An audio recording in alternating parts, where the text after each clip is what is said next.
잉태하여 아들을 낳고 가로되 내가 그에게 새 아들을 낳았으니 내 남편이 지금부터 나와 연합하리로다 하고 그 이름을 레위라 하였으며 그가 또 잉태하여 아들을 낳고 가로되 내가 이제는 여호와를 찬송하리로다 하고 이로 인하여 그가 그 이름을 유다라 하였고 그의 생산이 멈췄더라. 아멘. 주보의 설교약 보시면서 함께 하나님 말씀 들으시겠습니다. 오늘부터 성경 속의 여인들이라는 제목으로 몇 차례에 걸쳐서 하나님의 말씀을 함께 들으려고 합니다. 특별히 성경 속에 나오는 여인들 가운데 주목받지 못하는 그런 여인들 네 분을 좀 선정했습니다. 그래서 오늘은 리아에 관한 하나님의 말씀입니다. 이 땅에 살아가는 리아들이 위로를 받으시는 그런 말씀이 되었으면 좋겠어요. 31절 말씀입니다. 여호와께서 리아에게 총이 없음을 보시고, 야곱의 아내 리아가 남편의 사랑을 받지 못함을 보시고 그의 태를 여셨으나 라헬은 무자하였더라. 그에게는 태를 여시지 않으셨습니다. 첫 번째, 남편의 사랑을 받지 못한 아내 리아에 관한 말씀입니다. 왜 남편 야곱은 리아를 사랑하지 않고 라헬을 사랑했을까요? 둘 다 자매지간이거든요. 그런데 야곱은 라헬을 사랑했어요. 그래서 라헬과 함께 결혼하려고 했어요. 그런데 이 두 자매의 아버지인 라반이, 야곱에게는 외삼촌이죠. 라반이 야곱의 7년의 품삯 대신에 약속한 라헬을 주지 않고 리아를 줬어요.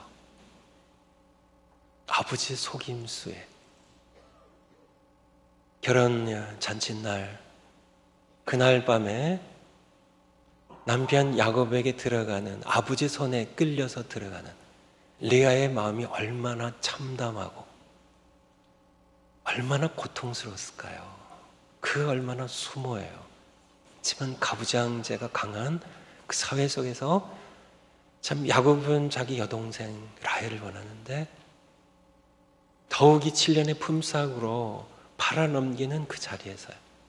아버지는 참 자기를 끌고 들어갈 때 그때에 얼마나 두렵고 얼마나 비참했을까요? 그러냐 리아. 왜 야곱은 리아를 사랑하지 아니하고 라헬을 사랑했을까요? 답은 아주 심플합니다. 17절에요. 17절에 리아는 알력이 부족하고 라헬은 곱고 아리따우니. 18절에 야곱이 라헬을 연애함으로. 아주 간단합니다. 복잡하지 않아요. 그냥 라헬이 예뻤어요. 다른 거 없습니다. 심성이 착하다든지 살림살이 잘 알게 그런 거 전혀 없습니다. 반면에 리아는 미모에 대해서는 평할 이유가 없을 만큼이요.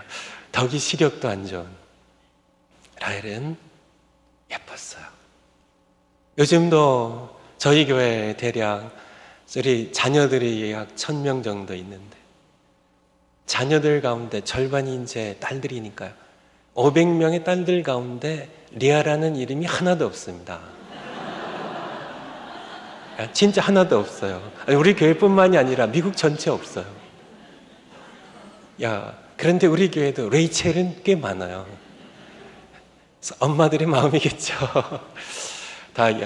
우리가 살아가는 이 시대의 외모 치상주의인데 4000년 전 야곱도 별 수 없었다는 얘기입니다. 그도 외모를 따라서 예쁘니까 다른 거 이것저것 생각할 필요 없이 그냥 라헬이 예쁘니까 사랑하고 또 그를 결혼의 상대로 원했던 그런 모습. 오늘날은 더하면 더했지 결코 못하지 않은, 사실은 훨씬 더 더해진 외모지상주의가 극에 달한 시대를 우리가 살아갑니다. 2013년에 2년 전이죠. 한국의 여성단체에서 10대 소녀들과 미혼 여성들 500명을 대상으로 설문조사를 했는데요. 그들 가운데 자기 체중에 불만이 있는 사람들 숫자가 81.8%예요. 그러니까 100명 가운데 80명 이상이 체중에 불만이 있어요. 10대 소녀와 미혼 여성들이에요. 제가 보기엔 다 날씬한데요. 다 날씬한데 나이가 드셨으면 좀 모르지만 이 젊은 여성들, 소녀들이 80명 이상이, 100명 가운데 80명 이상이 자기 체중에 불만이 있어요. 그리고 다이어트가 건강에 해로운 줄 알면서도 체중 감량을 시도한 숫자가 74%입니다. 그러니까 100명 중에 74명이 체중 감량을 시도해요. 같은 해 초에 10대 학생들에게 새해 소망을 물었습니다. 그런데 딱 절반이 49.89%가 더 나은 학업보다는 더 나은 외모를 선택했다고 그래요. 새해 소망이요. 학생들이잖아요. 학생들이 뭘 안다고 10대 학생들이에요. 아니, 소녀들 몰라서 소년들까지 합쳐서요. 나는 공부 잘하는 것보다, 나는 공부보다는 나는 더 예뻐지고 싶어요. 나는 더 잘생기고 싶어 하는 바로 이 시대의 모습이에요. 화장을 하고요, 피부 관리를 하고, 헤어스타일 관리, 몸매를 관리하고, 성형수술도 하고요. 얼마나 성형수술 많이 하는지, 한국의 관상 보던 점쟁이들이 곤욕을 치른다고 할 만큼 그렇게 참 살 빼기 얼마나 노력들 많이 하시는지. 요즘은 이것이 단지 아름다워지려는 욕망뿐만이 아니라 투자라고 하네요. 그렇게 투자를 하면, 그렇게 해서 예쁜데 피부도 관리하고 성형술도 하고 예뻐지면 취업에 절대적으로 유리하대네요. 결혼하는데 절대적으로 유리하대요. 능력 있는 자 만나고요. 여러분 남자분들 솔직히 한번 얘기해 보세요. 결혼할 때 외모 안 보고 결혼하신 분? 이 시대의 모습입니다. 이 시대의 모습. 정말 이것이 정말 취업할 때뿐만 아니라 취업해서도요. 못생긴 여성이 열심히 일하는데도 전혀 눈길을 주지 않습니다. 넌 못생겼으니까 열심히라도 해야지. 그런 편인가요? 아니면 치마는 예쁘게 생긴 여성은 일도 잘 못하는데 예쁘게 얼굴만 가꾸는데도 인정해주고 승진도 잘 되고 기분 나빠가지고 나는 왜 이렇게 엄마 날 왜 이렇게 못생기게 낳아주셨어요? 하나님 왜 나 이렇게 못생기게 날 왜 이렇게 지으셨나요? 원망에 소용없고요. 그런 리아들에게 심심한 위로를 드립니다. 이 시대의 모습입니다. 미국에 1960년도에 대통령 선거가 있었습니다. 대선이 있었어요. 공화당의 후보가 누구였을까요? 리처드 닉슨입니다. 민주당 후보가 여러분이 잘 아시는 존 F 케네디예요. 유세 내내 닉슨이 우세했어요. 그냥 그렇게 닉슨이 당선될 줄 알았습니다. 당연히 우세한데요. 근데 막판에 결정적인 변수가 하나 생겼습니다. 1960년이거든요. 무슨 변수일까요? TV라는 TV 시대가 드디어 개막되던 그런 시대입니다.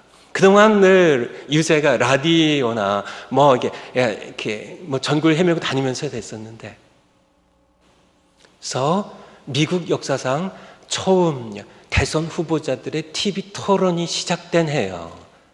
첫 대통령 선거입니다. 그런데 이 TV에 이 두 사람의 토론을 미국 국민 7천만 명이 시청했습니다. 막판에 뒤집어진 겁니다. 계속 닉슨이 잘 나가다가요. 늙으스레한 그런 닉슨이에요. 외모에서 비교가 안 되는 이 젊고 패기 있는 수려한 그런 잘생긴 외모를 가진 존 F 케네디에게 팍 눌려버린 겁니다. 그때부터 이제는 TV 시대와 함께 외모 지상주의가 왜냐하면 시각적인 눈으로 보이는 그러한 시대가 그래서 이제는 연예인들이 무슨 참냐 우상들로 떠오르는 그러한 시대가 함께 동시에 수많은 사람들이 더 예뻐지기 위해서, 더 피부를 젊게 가꾸기 위해서요. 우리 여성들에게 최고의 칭찬이 뭐예요? 솔직하게요. 최고의 칭찬이 뭐예요? 정말 예뻐지셨네요. 그것이 아부인 것 같지만은 그래도 좋아하시는 모습이 눈에 보입니다. 정말 젊어지셨네요. 젊어 보이시네요. 아니 피부가 어떻게 30대 피부 같아요 하면 아마 얼굴이요 정말 점심에도 한 끼 사야 되겠다 그 좋아하시는 모습들, 그것이 바로 이 시대의 모습입니다. 그렇지만 문제는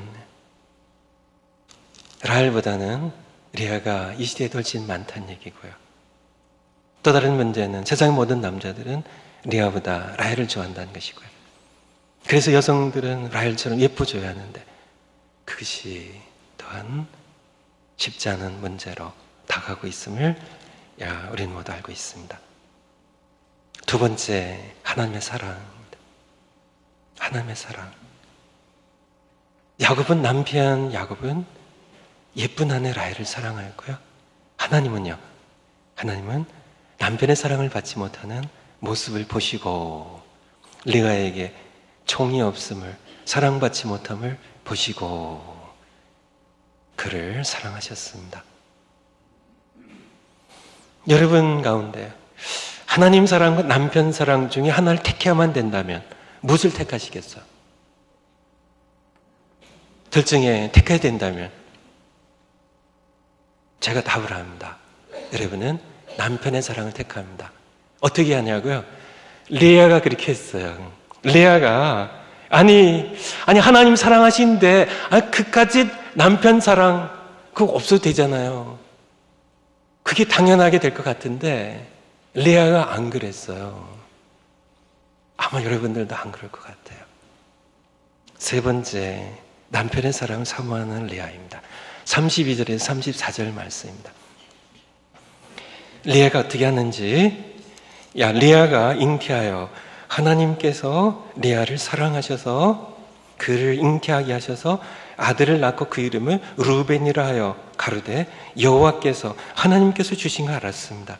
하나님께서 나의 괴로움을, 나의 비참함을 권고하셨으니 보셨으니 이제는 내 남편이 나를 사랑하리로다 하였더라. 레아가 누구의 사랑을 사모해요? 하나님 날 사랑하셨지만은 아들을 주셨지만은 르벤을 이름을 지으면서요, 하나님께서 나의 비참함을 보셨다고 이름을 지어놓고도 그는 여전히 이제는 남편이 내 남편이 나를 사랑하리로다 하였더라. 하지만은 남편은 돌아오지 않습니다. 33절에 보면 그가 다시 잉태하여 둘째 아들을 낳고 가로되 여호와께서요 나를 사랑하셔서 나의 총이 내가 사랑받지 못함을 들으셨으므로 내게 이 둘째 아들도 주셨도다 하고 그 이름을 시몬이라 들으신다는 뜻입니다. 하지만은 상황은 바뀌지 않습니다. 34절에 그가 또 잉태하여 셋째 아들을 낳고 가로되 내가 그에게 이제는 하나도 아니고 둘도 아니고 아들을 셋씩이나 나눠줬으니 세 아들을 낳았으니 내 남편이 지금부터는 나와 연합하리로다. 내 여동생 라헬이 아니라 이제는 나와 연합하리로다 하고 그 이름은 레위라. 레위는 연합한다는 뜻이에요.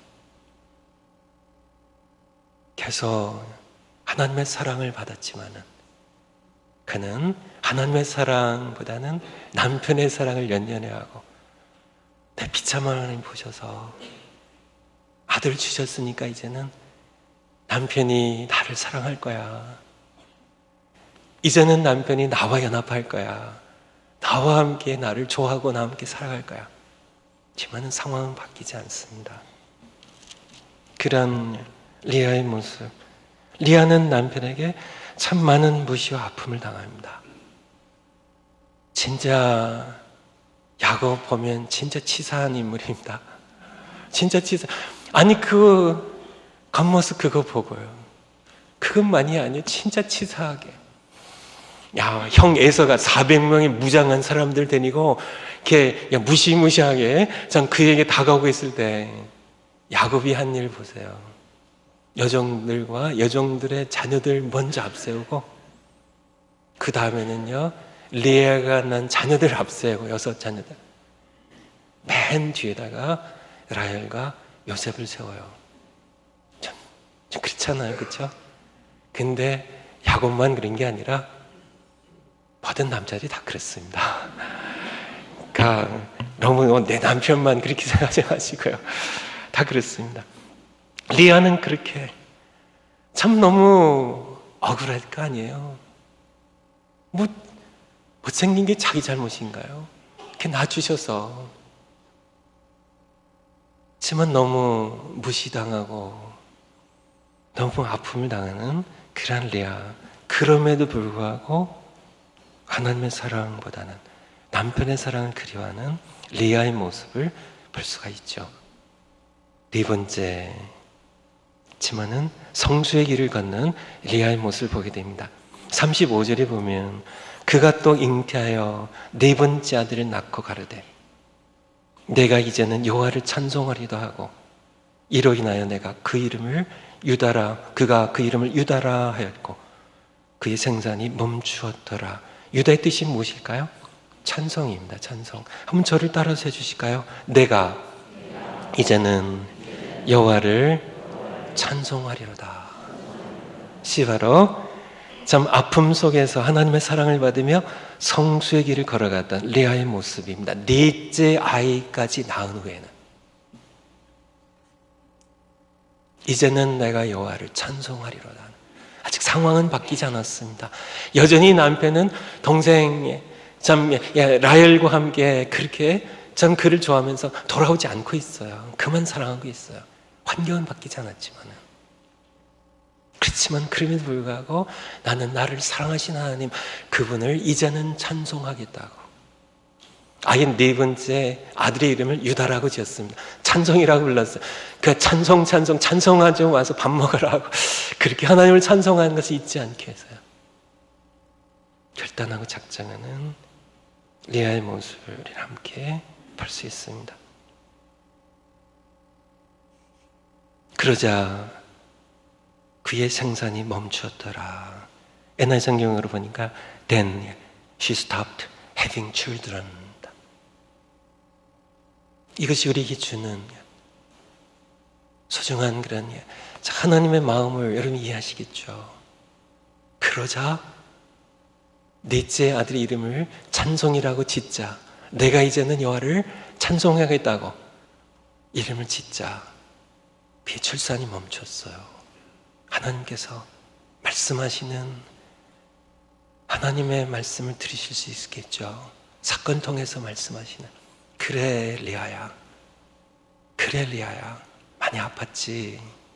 그래 리아야 너무 괴로웠지. 내가 잘했어. 이제 잘했어. 참 잘했어. 바로 출산이 멈춘 겁니다. 이제 내가 거만져도 되겠구나. 내가 이제는 아픔 가운데 성숙했구나.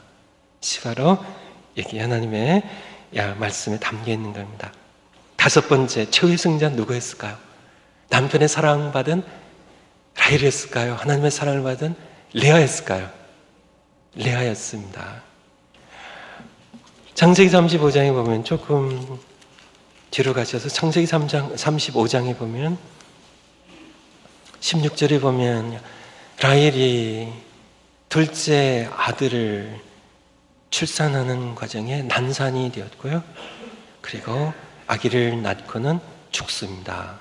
그래서 19절에 보면 라헬이 죽음의 에브랏 곧 베들레헴 길에 장사되었고 이렇게 베들레헴 길에 혼자 장사되었습니다. 리아는 어떻게 되었을까요? 창세기 조금 더 뒤로 가세요. 49장 31절 49장 31절 시간은 많이 또 흘렀죠. 야곱이 이제 11번째 아들 요셉이 초청하여서 약속의 땅 가나안 땅에서 기근이 심했기 때문에 이집트 땅으로 남쪽 나라로 가족 이민을 떠나게 됩니다. 그렇지만은 야곱이 죽기는 애굽 땅에서 죽죠. 죽기 전에 자녀들에게 그렇게 나를 죽거들랑 이 애굽 땅에 묻지 말고 나의 시신을 메고 올라가서 가나안 땅에 내 할아버지 아브라함이 샀던 매장제 날 묻어달라는 부탁을 하고 죽습니다. 그 이야기가 이제 31절에 계속되죠. 31절, 49장 31절, 아브라함과 그 아내 사라를 거기 장사되었고, 또 이삭과 그 아내 리브가도 거기 장사되었으며 나도 내 아내 레아를 그곳에 장사하였노라. 나를 레아가 묻힌 그곳에 장사해달라고. 하지만은 그것을 포함하여 넘어서는 말씀이 있습니다. 레아가 왜 최고의 승자인지 대하여 49장 같은 장 8절부터 보면 야곱이 이제 죽기 전에 12아들 축복하는 내용 가운데 넷째 아들 유다에게 레아의 네 번째 아들이기도 하죠. 유다에게 유다야 너는 내 형제 찬송이 될지라 내가 내 형제들에게 찬송을 받을 것이다. 10절에 9절에 유다는 사자 새끼로다. 10절에 홀이 왕의 왕권이 유다를 떠나지 아니하며 7이자 지팡이가 그 발 사이에서 떠나지 아니하시기를 실로가 오시기까지 미치리니 그에게 모든 백성이 복종하리로다는, 물론 가깝게는 유다 지파 혈통의 후손으로 태어날 다윗 왕을 일컫는 그런 예언이지만은 사실은 더 중요하게는 유다의 혈통으로 태어나는 다윗의 그 후손으로 태어나는 메시아로 오실 예수 그리스도의 왕권을 언급하는 예언의 말씀이기도 합니다.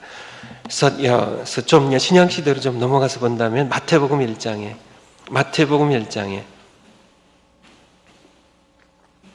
1장 1절입니다. 아브라함과 다윗의 자손 예수 그리스도의 세계라.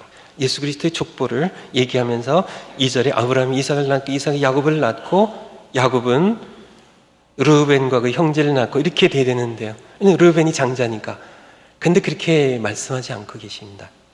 유다와 그 형제를 낳고 유다는 다말에게서 베레스와 세라를 낳고 야곱은 유다를 누굴 통해서 낳았어요? 레아에게서 유다와 그 형제를 낳고 유다는 다말에게서 베레스와 세라를 낳고 그리고요 족본 계속 내려가게 되죠. 16절에 보면 마리아에게서 그리스도를 칭하는 예수가 나시니라고 말씀하고 계세요.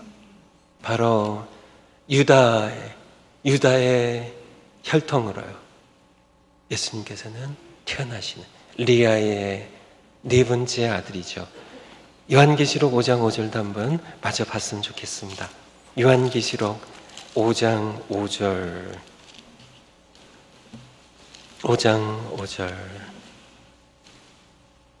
요한계시록 5장 5절입니다.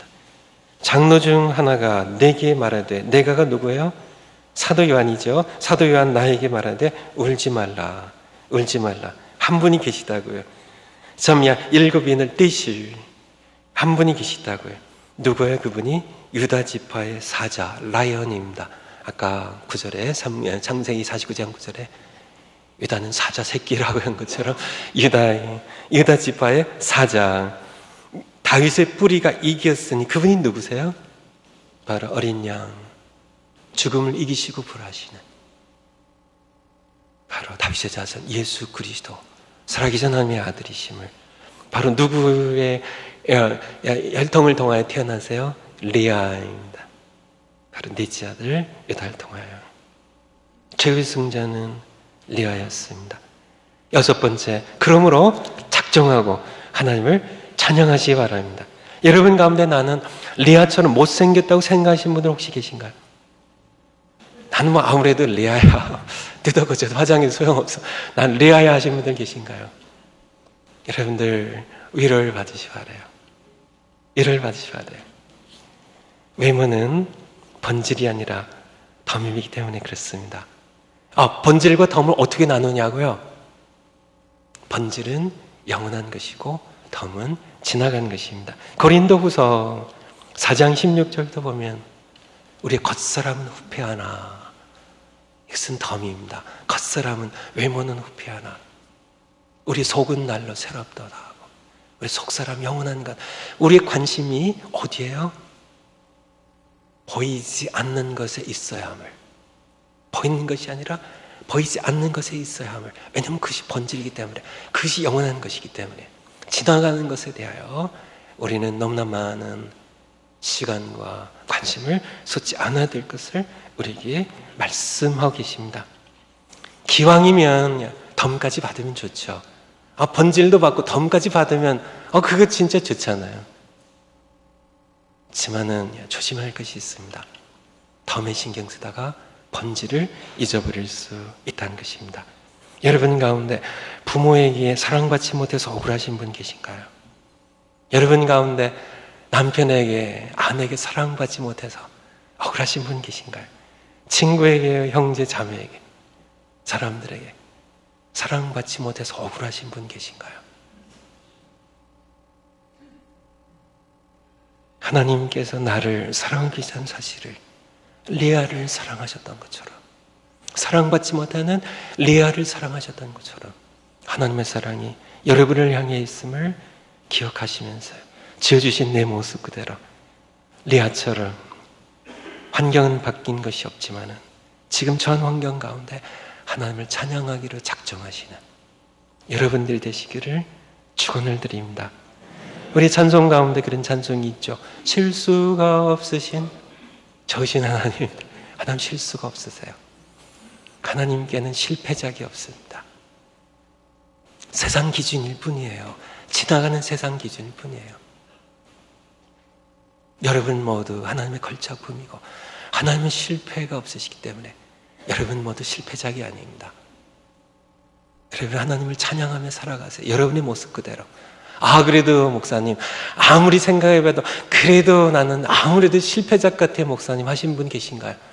고집 그만 피우시고 하나님 실수가 없으시다니까요. 하나님은 실수가 없으신 분이에요. 하나님께는 실패작이 없으세요. 세상 기준이라니까요. 사람들의 기준이라니까요. 여러분 모두 레아처럼 하나님을 찬송하기로 작정하시는 내 모습 이대로, 환경은 아직 변하지 않았지만 그 환경 가운데 하나님을 찬송하며 사시면 레아처럼 승리하는 분들이 모두 되실 겁니다. 숙제입니다. 아내 되신 분들을 위한 숙제예요. 결혼하지 않으신 분들, 모든 여성들 다 숙제입니다. 잠언 31장 30절을 암송하는 건데요. 잠언 한번 찾아보겠습니다. 시편 뒤에 전도서 앞에 있습니다. 잠언 맨 끝장, 잠언 맨 끝장 31장 30절.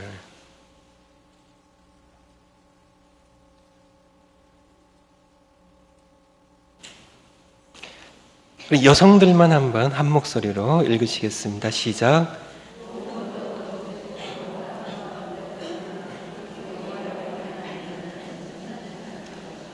아멘. 믿으시나요? 아멘. 그래서 암송하시고, 외모에 쏟는 시간보다 하나님을 경외하며 순종하는 삶에 집중하기입니다. 이 숙제예요. 꼭 하셔야 됩니다. 아시죠? 오늘 하나님의 말씀의 숙제예요. 여러분들이 외모에 쏟는 시간이 얼마나 되세요? 하루에. 외모에 쏟는 시간. 화장하고 피부 관리하고 몸매 관리하고 옷 모양. 참 여러분들이 참 이렇게 내가 내 외모를 가꾸는데 쓰는 시간, 그 시간보다 하나님을 경외하는 마음으로 하나님과 함께 보낸 시간이 더 많아야 된다는 거예요. 기도하고 성경 읽는 시간이. 숙제입니다. 아시겠죠? 계산 한번 해보세요. 화장하는데 시간 얼마나 쓰세요? 여러분들 다 신실한 크리스찬들이신데 시간 한 10분 걸리시나요? 1시간, 예, 10시간이 아니죠. 1시간, 예. 여러분들이 하나님과 함께 더 많은 시간을 보내는 것, 숙제입니다. 남편들을 위한 숙제입니다. 다른 여성들보다 내 아내를 몇 배 더 존중하고, 여러분이 몇 배는 쓰세요. 예, 몇 배를 존중하고 사랑하기입니다. 다른 여성들은 깍듯이 대하고요. 진짜 깍듯이 대하고, 자기 아내는 마누라처럼 대하는, 함부로 대하고, 대충 대하고, 당신은 그냥 내 아내잖아. 바꾸셔야 돼. 이게 뒤집어진 세상입니다. 어린 왕자에 보면은, 어린 왕자가 마지막 부분에 보면 자기 자기 행성으로 돌아가잖아요. 하나밖에 없는 장미. 가시가 있어서 자기를 찌르긴 하지만은, 지구에 보니까 너무 장미들이 너무 많아요. 지금 하나님께서 내게 주신 단 하나의 장미입니다. 단 하나의 여성이에요. 내 아내입니다. 내 아내. 내 몸이에요. 하나님께서 점을 찍으셔서 택하셔서 내게 주신 내 아내. 저는 여기다가 10배라고 썼는데요. 여러분 10배 이상 쓰셔야 됩니다. 내게 주신 아내. 세월이 흐르면 모든 여성들은 전부 레아가 됩니다. 남자들도 마찬가지지만 젊은 라헬 그렇게 눈이 흘려가지고 멍한 그런 삶 살지 마세요. 내게 주신 내 아내. 지구상에 있는 어떤 여성과 어떤 예쁜 여성과 비교할 수 없는 하나밖에 없는 존중하는 겁니다. 말부터요, 행동부터요. 우리는 존중하고 10배 이상 사랑하고 아끼고, 내가 당신 남편이잖아. 하나된 아내를 숙제예요. 꼭 하셔야 됩니다. 지금은 야곱이 생각나네요. 야곱 진짜 치사잖아요. 치사한 남편을 되지 마시고, 세 번째 숙제입니다. 매일 찬송 몇 번 이상 부르기입니다. 혼자 있을 때 또 가족과 함께 몇 번 이상 하시겠어요? 적어도 3번 이상입니다. 왜 3번이냐고요? 아침도 있고 점심도 있고 저녁도 있잖아요. 또 새끼 챙겨 드시잖아요. 3번 이상. 마음 깊은 곳에서요. 환경이 우울해도요. 우리 레아처럼 내가 이제는 여호와를 찬송하리로다 작정하시는, 그리고 삶 속에서 내 마음 가운데 하나님을 향한 감사가 있고, 참 하나님이 나를 사랑하셔. 환경을 초월해서 날 사랑하셔. 하나님 날 사랑하셔. 나의 괴로움을 보셔. 하나님 날 사랑하셔. 참야 이것을 늘 깨닫고 기억하시면서 찬송하시면서 살아가는, 그래서 우리 교회 찬송의 총량이 지난 한 주간보다 참 숙제하시는 오는 한 주간에 찬송의 총량이 100배 이상 되는, 하나님 기쁘군 내가 이렇게 참 그런 한 주간이 되었으면 좋겠고, 우리 남은 생애가 되었으면 좋겠습니다. 기도하시겠습니다.